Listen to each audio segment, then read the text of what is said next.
I'd like to spend a little time talking with you about the uh, Golden Gate Bridge. We've talked about the Gold Rush. Now let's go on and talk about the Golden Gate Bridge.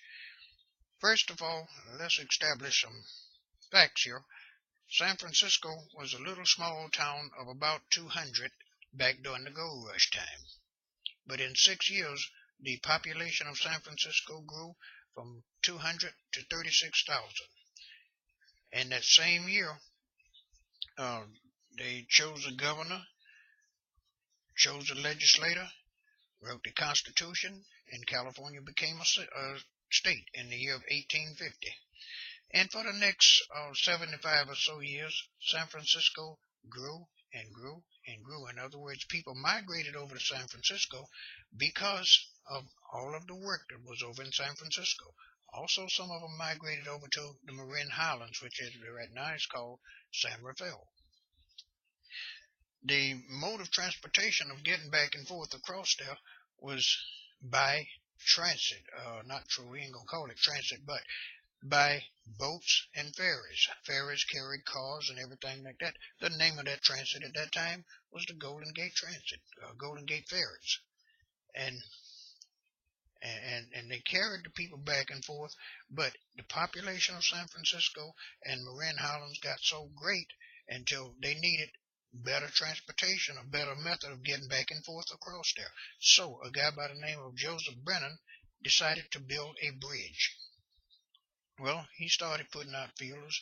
Well, there was great opposition from the Navy about building a bridge across there because they figured it would impede the ship traffic, the Navy ship traffic going in and out, cause problems. And the Golden Gate Transit that was ferrying people, they figured their boats was going to lose money because people would be traveling up on the highway instead of on their boats and ferries.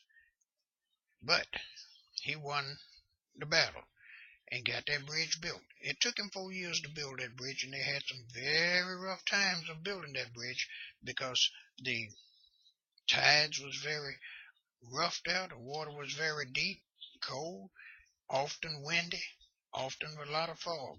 But in 4 years, he got it built. Then I cannot find in none of my research wherein that he lost any of the workers in building that bridge. And after the bridge was built, the Navy was satisfied because their ships could go in and out with no problems. And the Golden Gate Transit, they was very happy because they decided to buy buses and put buses up on that bridge. Now they got buses going across and they got the ferries going across. So they was making money hand over fist. They loved it. Of course, now at the construction of that bridge, look at the two towers. They got one tower on the north end of it and one tower on the south end of it. Now, tower stands around 700 and some feet above the roadway, in which the roadway stands over 500 feet above the water. So those towers are very tall. In fact, those towers are 191 feet taller than the Washington Monument in Washington, D.C. And I'm quite sure all of us have seen these pictures of these postcards of the Golden Gate Bridge where you see one tower sticking up here and one tower sticking up there in the fog. You might think that is an artist's concept of what that bridge would look like in the fog, but that's not an artist's concept of it. That's actually happened. I've seen it many a times.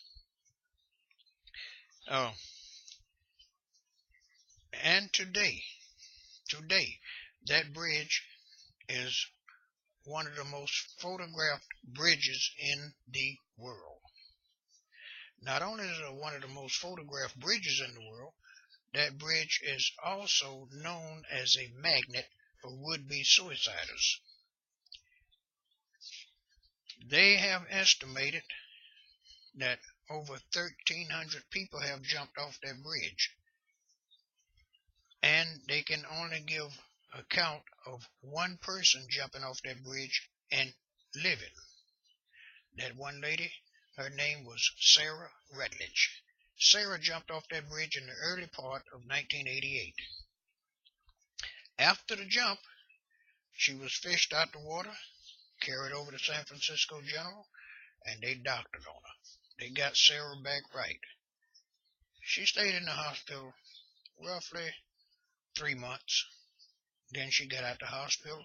She was home recovering because they say when you jump out there off that bridge, if you hit the water feet first, you have a good chance of surviving. If you hit it any other kind of way, you have a better chance of dying.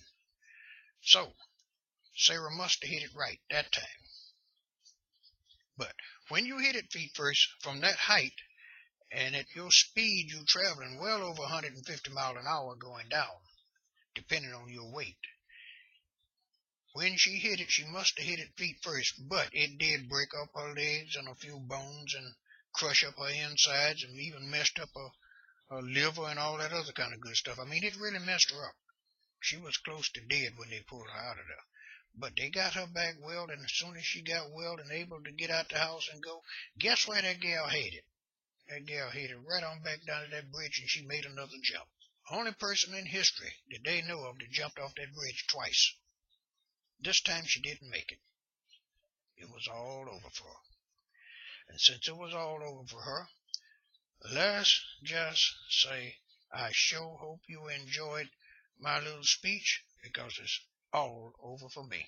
Thank you for watching.